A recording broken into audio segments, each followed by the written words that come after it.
Welcome to our second Community of Learners event of the year. Today we have Professors Mark Correll and Mark Edwards from the History Department here to speak to us about history.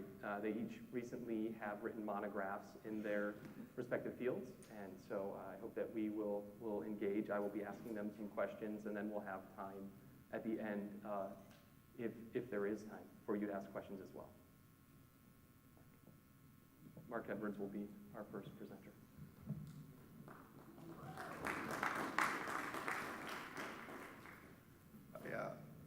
I apologize. I don't have much of a voice today. Dr. Baker said if I didn't present today, he would have me fired, so I felt like I had to be here. When I present my book at other places, I try to minimize the fact that this 300-page book actually goes for $90. But if you think that the book actually has 3 arguments in it, then it's really only $30 an argument. So it's actually a bargain, 3 for the price of 1. I thought that to kind of introduce the book, I'm not going to go through each of the 3 arguments, but I thought that I would answer 2 kind of basic questions about this book. First of all, who is this book about? Who are the main subjects of this book? And I've called the main subjects the old Protestant left. Left in kind of 2 ways. Left in the forms of the people that I'm studying in this book are people who embraced the politics of the left in a variety of forms. Some of them were, for a period of time, embraced Marxism. Many of them, throughout their lives, were democratic socialists, recommending things such as things that we have instituted over the course of the 20th century, things like Social Security, Medicaid, nationalized health care, and things like that. And some of them were just new dealers. But they all were on the left of the spectrum politically. But the old Protestant left, too, as a theological phenomenon, is part of the broader scope of what is called liberal Protestantism. And so most of the members of this old Protestant left were theological liberals. And there's so many varieties of theological liberalism, I'm not going to go through each of them. But to introduce you or give you some kind of baseline, in general, theological liberals start from the premise that the Bible is not a divinely inspired. The words themselves are not divinely inspired, but the Bible is a human record of people who, in some way, shape, or form, have experienced or were experiencing the divine. So the Bible is a human record, and thus some parts of it are more authoritative than others, and liberals focused on different aspects of that. Coming out of my undergraduate, as an undergraduate, I spent most of my time focusing on research projects of Christians who were more like myself, theologically conservative, politically conservative. And I decided when I went to graduate school that I wanted to study theological liberals for a number of reasons. One, because I thought that many people weren't studying them, but also because I wanted to try to better understand why I held the positions that I held. And so I decided to study this group. I had given some names of people that I should consider to show how provincial my own religious upbringing was. I had never heard the name Reinhold Niebuhr before. One of the most important theological and political voices of the 20th century, and I had never heard this person before. So I went into graduate school wanting to study Reinhold Niebuhr. And what I discovered was, and this becomes kind of central to my book, or probably the most successful aspect of my book, is that if you really want to understand liberal Protestantism in the 20th century, you need to, we can't focus on particular individuals. Reinhold Niebuhr has been that person that has been written about constantly again and again and again, and what's kind of resulted from that is what historians call great man history. What I discovered in my research is that we need to put people like Reinhold Niebuhr in their social context, in their intellectual context. And so what I set out to do very early on in my graduate work, this eventually works its way into the book, is tell a story about liberal Protestantism in the 20th century that is focused not on one individual or even a group of individuals, but on networks of individuals. And that's why I kind of chose this particular picture. This is the first meeting of the World Council of Churches in Amsterdam in 1948. To me, this kind of captured that. Again, if you want to understand liberal Protestant in the 20th century, you need to understand that it's just not one individual, but it's all these individuals in concert, working out their ideas, working out and building these institutions together. If you want to know where Reinhold Niebuhr is, let's just say that it's this guy right here. Anyways, I thought that hopefully a picture says 1,000 words. What I'm trying to communicate is that we need to stop focusing on one individual or a couple individuals and really kind of ground our understanding in networks of persons.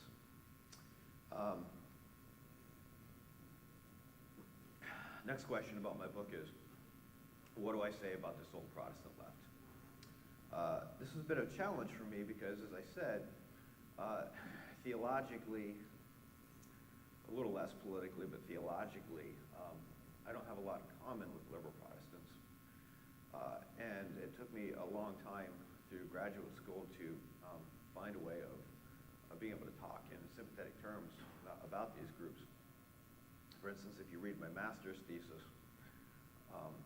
what you find is a person who had to tell a story in which these persons, because of their particular theological beliefs, were failures, or where their particular theological beliefs ended up in them being ineffective or marginalized. And that, I think, largely stemmed not from the fact that that was true about them, but I think it stemmed more from the fact that I had a really hard time as a theological conservative myself, imagining liberal Protestants, understanding them. Probably one of the best things that could have happened to me was after I'd written my master's thesis, a book came out. This is 2000, the book came out, and it was studying all the people that I was. It was making all the arguments that I was in my master's thesis, but it was doing it 10 times more articulately than I ever could. And it pretty much devastated my own research project. But that was good because I had to go back and completely rethink my approach to these individuals. And what this book did was help me understand how I had kind of put judgment ahead of understanding. And what I needed to do was spend a lot more time trying to understand the people I was writing about, understand them on their own terms, and really get over this question of whether their theology was good or bad or not, and really just try to understand what that theology was. And when I did, I think I was able to counter one of the major preconceptions about liberal Protestants, held by most scholars, but held also by many of the evangelical community, including in a place probably like Spring Arbor, which is that the so-called liberal or mainline or ecumenical churches, those are terms that are often used interchangeably.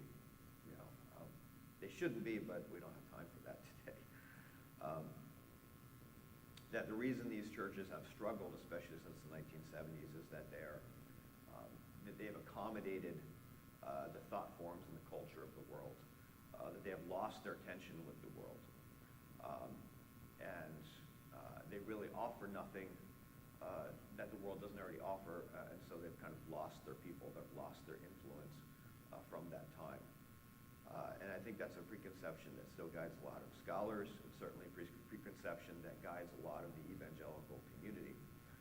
What I've found, and I don't want to say that there's no truth to that particular position, but when you look at the leadership of these churches, particularly after World War I, and particularly rooted in the people who became leaders of the old Protestant left after World War I, what you find are people who are very concerned about the worldliness of their churches, are very concerned that they have gone too far in accommodating the secular culture, are very concerned about the advances of what they call secularism, and they started looking for all kinds of ways in which they could build up or begin to rebuild Christian integrity, both at a theological level but at an ecclesiastical level. The tension that you see kind of captured one of the leaders of liberal Protestantism, American liberal Protestantism, after World War I, John Coleman Bennett. You see his quotation here, and hopefully what you can take away from this is a sense that here's a liberal Protestant who feels a real sense of tension with the world and sees the church as a place that should be a place of resistance, comprehensive resistance to the predominant secular and immoral forces in the world. And of course, for people who are writing in the 1930s, totalitarianism was one of those major forces. If you're wondering where the term God's totalitarianism, where it comes from, is actually a Methodist missionary, E. Stanley Jones, would, in his autobiography from the 1960s, kind of looking back at this period, say, what we were trying to do was establish a God's totalitarianism. So that's not my word, it's his. We're trying to establish a God's totalitarianism, a movement of the church which would be able to counter all these kind of worldly or secular totalitarianisms. We were trying to build the church as a place of resistance to Nazism, to communism, and, well, as leftists, to unregulated capitalism as well, too, to the secularism that they saw rising from capitalism. They saw the church as a place of resistance. That's a very different picture and portrait of mainline liberal Protestantism. And it's one that, through all three arguments in my book, is kind of underlies all that. And I guess the final thing I'll say about that is understanding that this was a group that wanted to live in tension with the world as Christians. They understood that Christians should always be in tension with the world, in tension with culture. They should always be critical of it. I think that even if we do not agree with their particular theological perspectives and their perspectives on Scripture, what have you, from the way that they went about going and engaging culture, I think that conservative Christians can have a lot to learn from these liberal Christians who try to live in tension with their world. Just one final example of this. Many of you are probably familiar with Shane Claiborne's new monasticism. You know, when I first learned about that, I found that interesting because one of the liberals that I study, H. Richard Niebuhr, was somebody who in 1925 wrote an article saying we needed a new monasticism. You know, we needed to figure out how American Christians could live in tension with their world and develop a more authentic Christian faith. So all that is to say that I think that we have, as conservative Christians, we have a lot that we can learn from liberals, and we don't have to worry about sacrificing theological integrity by studying these people.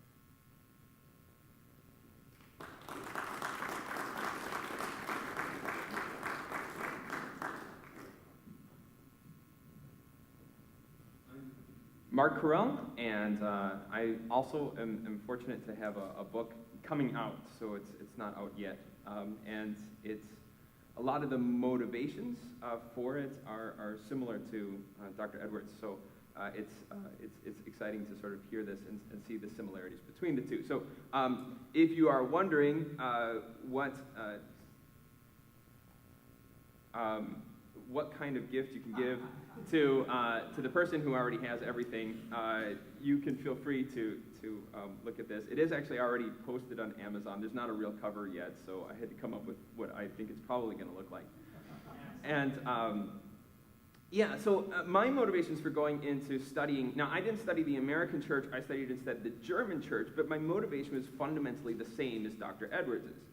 I went into graduate school wanting to prove that the reason why Germany and Europe was post-Christian, as we call it, so vast majority of the population no longer, well, they may belong to a church, no longer attends church, is participating in a church. And I wanted to prove that it was because of theological liberalism. So just like Dr. Edwards. And the reason why I thought this was those of you who are already studying religion, certainly those of you who will go on to seminary, and anybody who sort of is looking at the history of Christianity in sort of the modern era, will be given this narrative of that what is happening through the 19th century is just more and more critical views of the scriptures. And this is the only thing you will learn out of the 19th century, is it's getting more and more critical of the scriptures, and the only people you're going to talk about are these theological liberals, which, as Dr. Edwards said, it involves a whole number of different intellectual schools. So I went into my project wanting to sort of show, okay, theological liberalism doomed Christianity. And what I came out of was that this is in fact not the case. And I would agree with Dr. Edwards. Well, I'm not necessarily wanting to say, wow, theological liberalism offers all kinds of possibilities for the church, that in fact it was the failures within more conservative groups that maybe led to the same downfall. So let me just give a real quick overview of what my book is about. You see it's called Shepherds of the Empire, Germany's Conservative Protestant Leadership. And there is intended political overtones to this. Pastors at this time were middle class. They were conservative theologically, so the government used them and worked through them in order to try to get their opinions, the government's opinions out to the population as a whole within Germany at this time. 1888 to 1919 is the reign of the last of the German Kaisers, Wilhelm II, who is the one who leads Germany into the First World War, and depending on your historical interpretation, leads the whole world into the First World War. And so what I looked at is the first part. I didn't actually look at theological liberals. I looked rather at theological conservatives, so theologians. And these are some of the most dynamic, interesting people you could possibly read. They have become heroes of mine. Because when faced with challenges and threats to how we read the Bible, right? So biblical criticism is rising up in the 19th century. As Dr. Edwards has said, it's basically challenging and saying the scriptures are not divine in and of themselves. Their origin is not divine. And these challenges are coming at the same place and the same time and for the same reasons that, say, for instance, science is being said as a diametrical opposite to Christianity.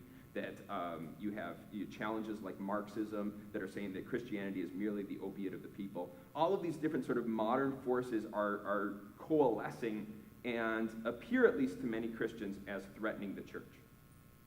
And so the theologians that I look at actually don't entirely agree with that. And they want to try to defend how can we read the Bible as modern Christians. And their viewpoint, to sum up a very long and complicated story, their viewpoint essentially is this. We can question the Bible. We can question its origins. We can question who wrote it. We can question what the purpose of the writer was. We can question all those kind of historical questions. As long as what we understand, as long as what we affirm is that the Bible, as Christians, the Bible is to be obeyed. So as long as it's authoritative, as long as it guides our lives, as long as we recognize that this is God speaking to us and God speaks through the scriptures to us, we can feel free to plummet without fearing for our faith. And this is a little bit different than the American church, which really kind of sets off and says, no, you are not allowed to ask questions about these basic doctrines or fundamentals, right? And that's where we get the fundamentalist movement. So Germans have a slightly different, more dynamic way. All right, so this is the first project. The first part of the book is looking at kind of this definition of how to deal with modernity, what I call believing church, right? Believing theology, because they believe that the scriptures is true or is worthy of obedience. The second section, though, goes in and sort of asks this question. If there was such a good theology out there, why wasn't it as effective at producing a church that was perhaps more open and more ready to sort of sustain into the 20th century? And my answer is, so the way that I looked at this was I looked at pastors' sermons and tried to see, were they using the theology that they were learning at universities? So in Germany at this time, there weren't special seminaries for Christians. Every German pastor went to a state university. And so they had liberal teachers and they had conservative teachers, usually in the same faculty. So they would have known these debates existed, and presumably they would have been taught about these debates. Well, what I found out, or what I expected, in the American church, for instance, if you read sermons of the 1920s and 1930s, they are very clear what their theology is. In Germany, however, it's not the case. In Germany, there's not a clear overtaking of this theological ideas of either the conservative community or the liberal community. Instead, the church coalesces around basically cheerleading the state. It coalesces around nationalism, how wonderful Germany is, that God has chosen Germany as its specific vessel, and that a good Christian is one who follows basically the will of the state. And there are some signs that some of this theology is cracking, and that there are some really new, inventive ideas right on the eve of World War I. But when World War I starts, everybody reverts back to basically what I call a theology of blessings and curses. That if you do good, if the people do good, God will bless the nation. If you do evil, if the people do evil, God will condemn the nation. And so they basically take on as their challenge then through the First World War to prove to everybody that God is in fact going to support the Germans, because deep down Germans are good and they will do what is good. And so it is the church that is the very last institution in Germany that admits defeat in the First World War. And so in the face of this credibility gap, where the church is saying, we're going to win, God loves Germany, at the same time that people are losing their sons and their brothers to war, where you have people starving in the streets because of blockades, where you have basically mutinies, where you have revolutions, the church no longer is relevant. And so somebody like Karl Barth comes along, who's watching this whole First World War from the relative safety of Switzerland, and he says, forget it. We can just get rid of all of these people and just disregard their theology altogether. And so the most dynamic movement of theology in the 20th century, the same one that feeds these guys that Dr. Edwards was talking about, comes then out of basically a rejection of both the liberal and the conservative schools of the 19th century. So that's the quick overview of my book. Sort of hang our head low and think, here we go again. And there's, the difference is when we get into these projects, we're very excited, and we are pursuing knowledge, and that sort of gives us a lot of energy, and we hope to convey that to you. So one of the questions I wanted to start with for both of you is that I noticed that in both of your brief presentations here, you're talking about theology, history, sociology, psychology, politics, ecclesiology, homiletics, university structure and training, economics, and so many other things. That's not just history. So we think of our role maybe as specialists in a field, but clearly there's something else going on here. How does your specialty necessarily require a robust training in many areas of knowledge? I'm going to take it. All right. Yeah, well, I mean, history is the perfect discipline for this. I mean, history is, I don't know, I guess we'd call it the queen of the sciences. Others might call it the maidservant. In any case, it's female gendered. I don't know. But it's, right, every discipline that you guys study has its history. And we historians, and thanks for Jack for pointing those out. I wouldn't have put together quite so many. It makes me feel very good about myself. But that we can use every one of your disciplines. Those of you who will take me for World Civ 2, I actually have an assignment where you have to go through and look at the history of your discipline and figure out how you can use your discipline, how I, as a historian, can use your discipline. Which is really cruel of me to do, but I think it's a great project because it does, right, it is this liberal arts. And if I didn't have this kind of understanding of what's going on outside of my field, it would be a very different project. Yeah, this kind of totality of history is both a frustration, but also refreshing at the same time. It's a frustration in that you decide to take on a project, and the person you decide to study happens to be a psychologist. Well, it's not enough just to kind of know the history. You have to essentially become not expert, but you have to educate yourself in the field of psychology. And you find out that this person later on became interested in economics, and you got to follow him into that. And wherever the people that you're studying, wherever they lead you, you have to follow them. And a lot of times that means that you have to engage in extra education of yourself. That's frustrating because there seems to be a never-ending process of material that you need to be looking at. You never could stop educating yourself in a particular field. But it's refreshing too, in the sense that that drive to understand, rather than to sit in judgment first, but the drive to understand and to meet people where they're at, leads you to be a constant learner, and that's refreshing. That's a refreshing aspect of it.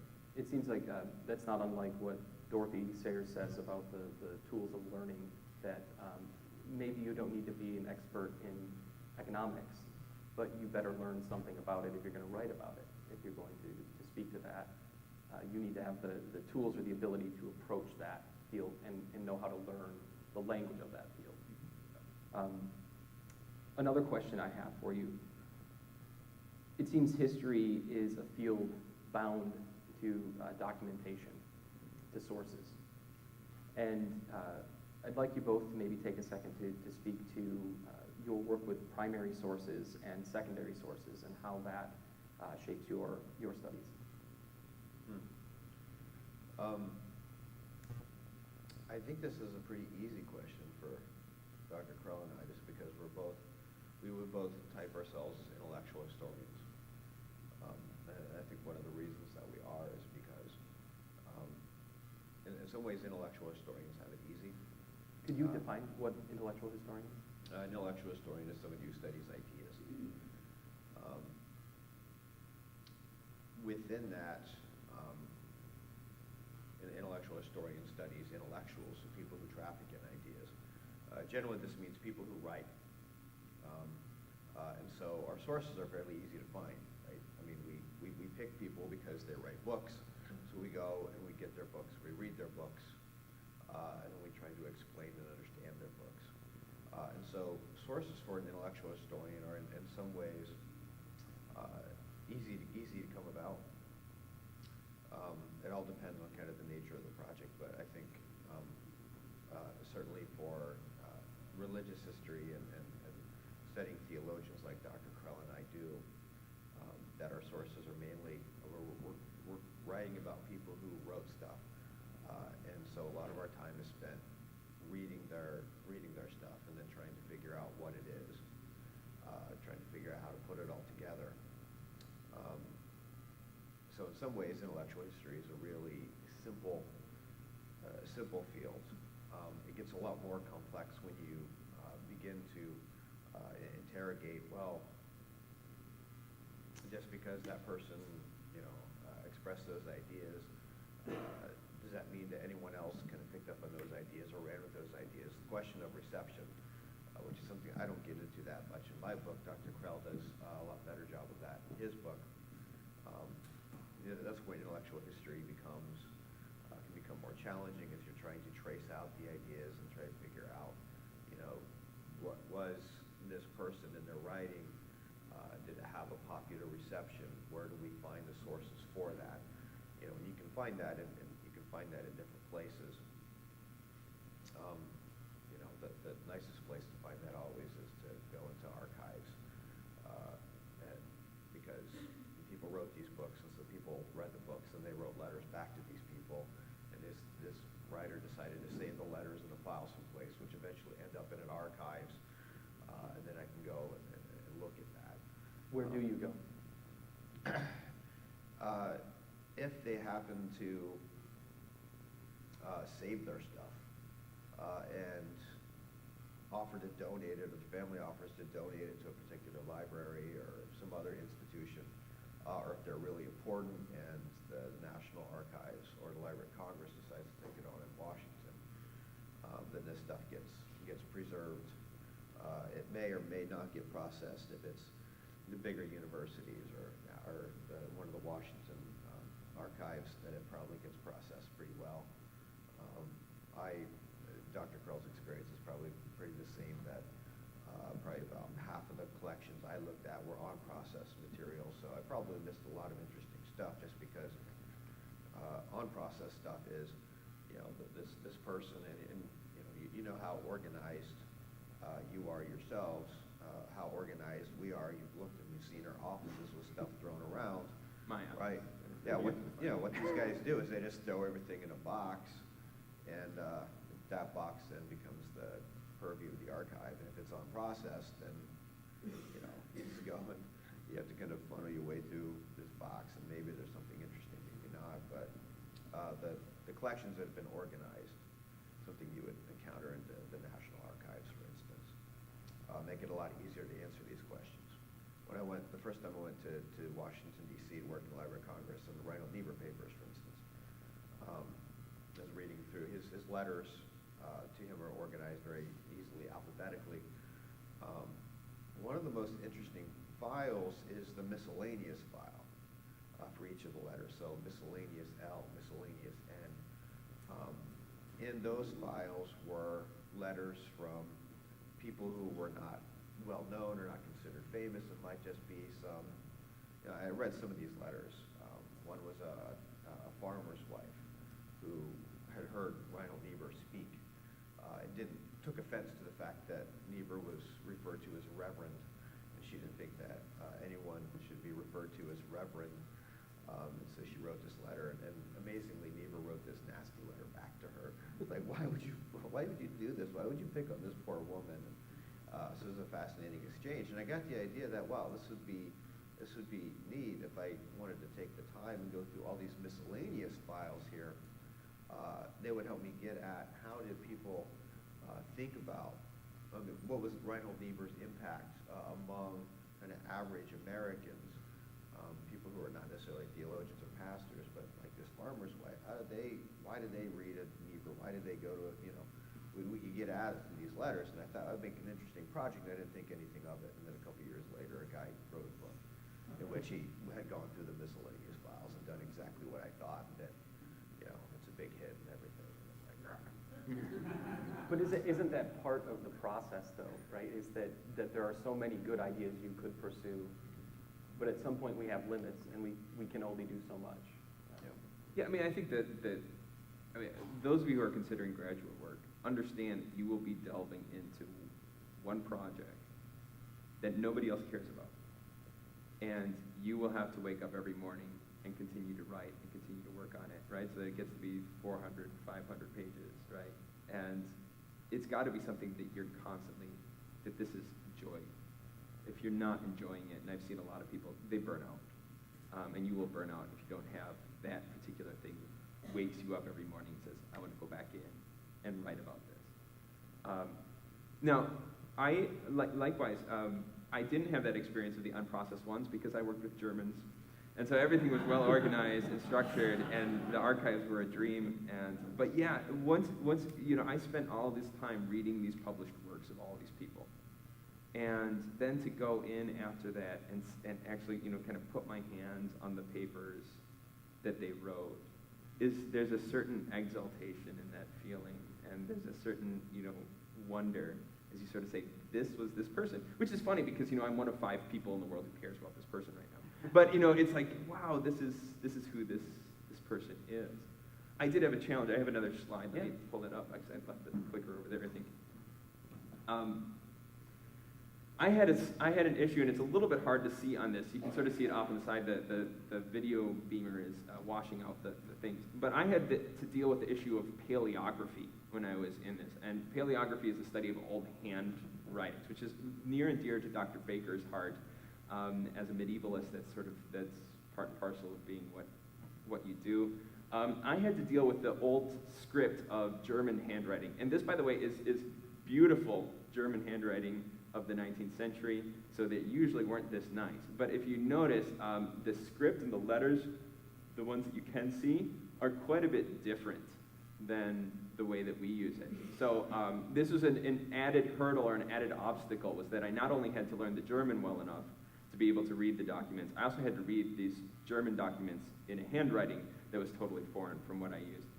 And so what I did, and this is you have to kind of figure these things out as you're going, because there's not necessarily people who are saying, this is what you have to do in order to get to this point.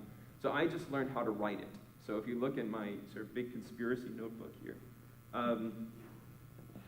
half of my notes, so whenever I go to church and I write notes on the sermon, I write in this handwriting, so that it becomes more and more familiar to me. I can't read half of my notes as I'm sure you guys can't when you write notes too, but it was kind of an interesting obstacle to overcome. But yeah, that feeling of having this document and being able to say, oh, this person touched this person wrote this is their hand, is really a wonderful, wonderful experience. That leads really well into the next question I wanted to ask you about, which was about language and the fact that history is also a field that, as you said, has to often learn a foreign language, or even if you're in American studies, you have to be able to read early American documents that are going to be written in a script.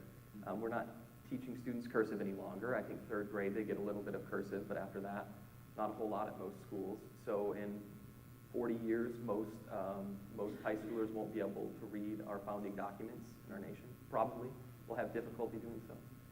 They'll just find it in print online. But what is the challenge of language? Why is it so important in your field? Not only language that you're studying, foreign language, or historical language, but the language that you use, your writing, one's ability to write and convey. Let me start with the really good thing about history, is history is not a jargonated field.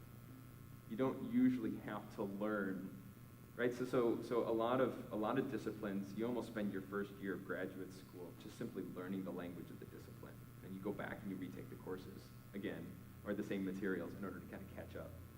History is not that way, except as Dr. Edwards had said, if you're studying a psychologist, you're going to have to learn psychological jargon. If you're studying a theologian, you have to learn theological jargon, etc. So it's this wonderful thing, and one of the reasons why we're one of the few disciplines where there's a little bit of crossover. Not that I think that my book's ever going to catch over in sort of the popular audience, but historians actually write books that become popular, unlike most of my colleagues' disciplines. And so the language, but language is crucially important. One of the things that was really a fascinating process for me as learning a foreign language and working with German documents is that I can understand a German document, but the actual process of translating even just a short snippet of German into English that's idiomatic and correct is a really tedious and difficult process. And so it's this kind of surprising thing, and you do realize that so much of the language, so much of the culture is embedded in that language, and being able to speak it, being able to translate it, being able to work it is a skill, which is great. As a German historian, I actually have the advantage that everybody assumes that already about Germans. They don't assume that about the language of 1950s America, that it actually is a different language. The context in which it's written is quite a bit different. And so people often read those documents, right, or of the Founding Fathers, they read those documents and they read them with our 21st century parlance and understanding. And so they don't have any cultural sensitivity to it. So I don't know. That's just my thought about that indeed Mark is doing quite a bit of translating as well. I think that use of language for the historian is pretty complex because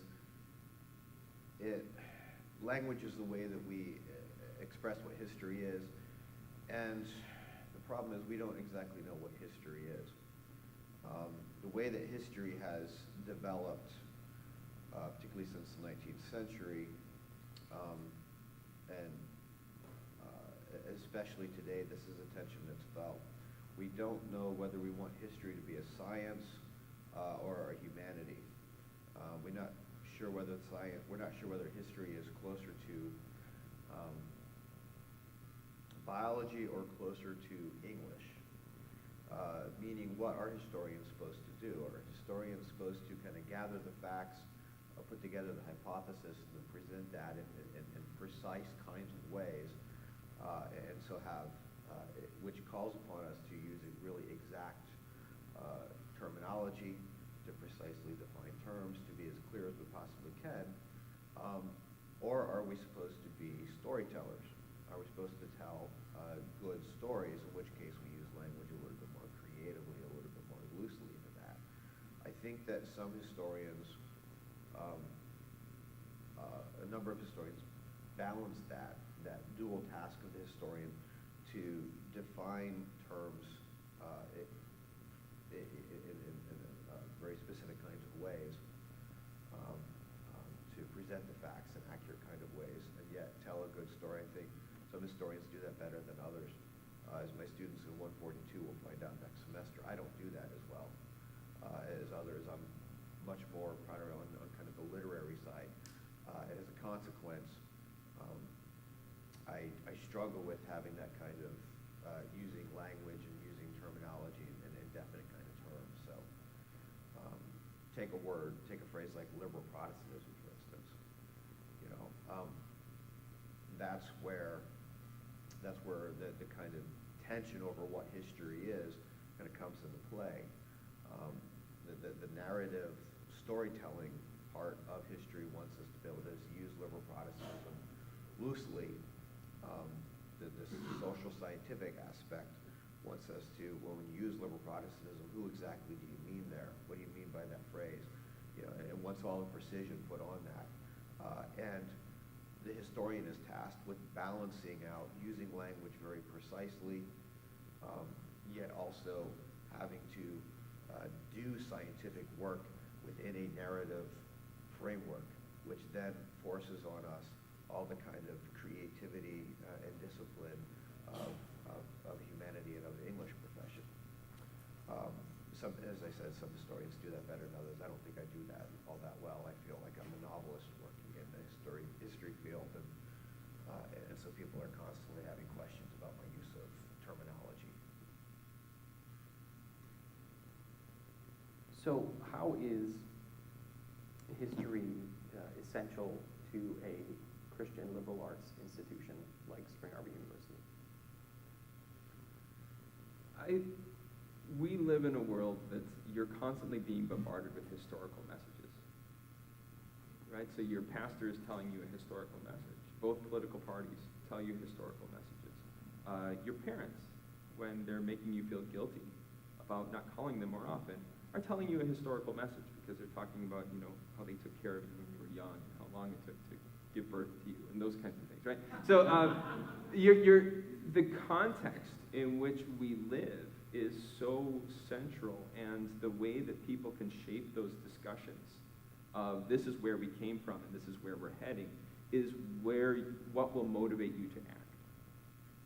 And if you're not aware that this is a historical argument, it means that you are going to be prey to the weaker arguments, and you're not going to be able to decipher what are the strong or what are the more accurate arguments. And so I think that history is a part of life. That as you tell stories about yourself, as you're meeting new people, as you're trying to figure out who you are, as you're trying to figure out who you are in Christ, that this all comes in a story, right? There's a reason why the Gospels are written as a story, as a narrative, and not as a set of laws like the Book of Thomas, right? That this is all about, setting somebody within their context and understanding that. So I think that is just to live and be a critical participant. It's fundamental to understand these historical arguments. Yeah, I think history is essential to a Christian liberal arts education in two ways. One, that history is a way that we go about answering some basic questions of life. You encounter an object and you ask, what is it? You encounter a person, you ask, who are you? Or you look in the mirror and you say, who am I? One of the ways in which we answer those questions is through, what is the history of the thing? How did this thing come to be? And so we go and look at the past of it. We go to look at how it was put together, or the kind of experiences it's gone through. So one of the ways that we make sense of objects, everything from a clock to a mountain range to a nation, the way that we make sense of other people, the way we make sense of ourselves is we look at the history. We look at the things that they have gone through. Eventually, I encounter people all the time and ask what I do. I say history. They'll say, a lot of times they'll say, I'm interested in history, or I've really become interested in history. And I'll tell people, look, eventually everybody develops an interest in history because eventually you become history. And the hope is that eventually everybody at some point in their life starts asking basic kind of questions like, who am I? And what they generally around age 40 or so, I'm finding out. And what we do is we look to our past. We